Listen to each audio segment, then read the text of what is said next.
U.S. Special Operations Command recently held a media day where they showed off some of their transportation to the U.S. and foreign press. First up was a very non-static Osprey. Basically, the big thing is you need to think of it really as an airplane that takes off and lands vertically, like vector thrust. So our biggest difference from this as opposed to helicopters are speed and range. We can go faster than any other helicopter. We can climb higher, up to 25,000 feet. So that's our biggest advantage. So anytime you want to get in somewhere, vertical lift, and get them out quickly, that's where you would use this. Gotcha. So saw a static line in there. You do both static line and halo? We can do static line, we can do halo, which we're going to demonstrate later this afternoon. Nice. Typically, we usually don't do that mission, but that's something we can do. The preference for us is to go in and either airland them, or if we can't actually land there, we can do a fast rope or a hoist team. I've ridden on every bird SOCOM has, and while nothing can rival being outside the fuselage on a little bird, this SUV of an aircraft felt more like a Porsche Cayenne than a Suburban. Once we got up in the air, the pilot really put the spurs to it and had all of us flat against our straps at the rear. They also did some very entertaining turning and burning by the bridge and over the beach. Then they pulled a hit the brakes maneuver that would have had Maverick proud, and all of us riding cargo would well up off our seats in 0G. All in all, a most excellent commute. Next up was the Navy SEAL Riverine craft. And if there was another place to put a gun on this boat, I couldn't find it. This thing bristled with some very angry hardware.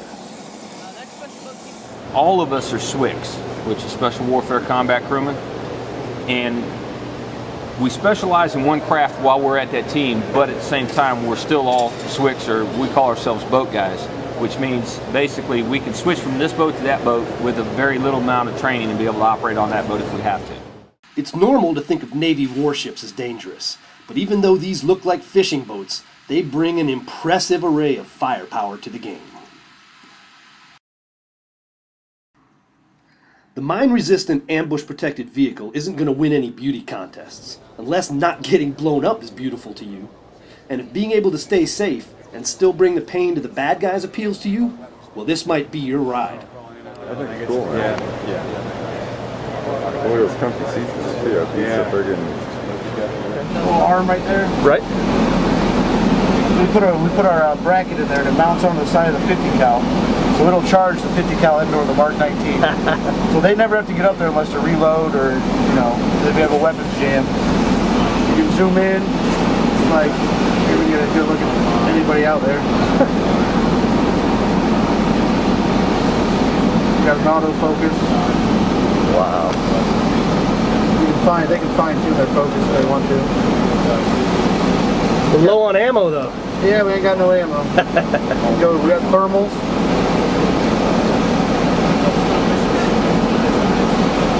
Now, are those on the pod or are those elsewhere mounted on the vehicle? No, that's all on the weapon system. You can see it right here. Wow.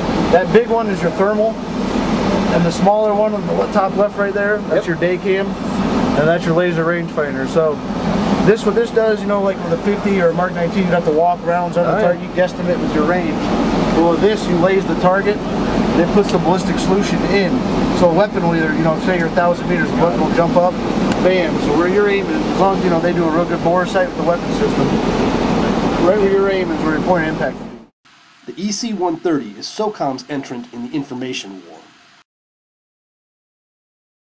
Nothing too peculiar up here compared to a standard C-130J model, except for it's all specific right here. We're air refuelable. This is connected to what's called a URC system right here. So the KC-135s you see on the ramp out there, they can plug into us and get us refueled for 24-hour operations if we need it. Thanks to U.S. Special Operations Command for hosting us and allowing us to take a look at all this amazing hardware and the way our operators get to work.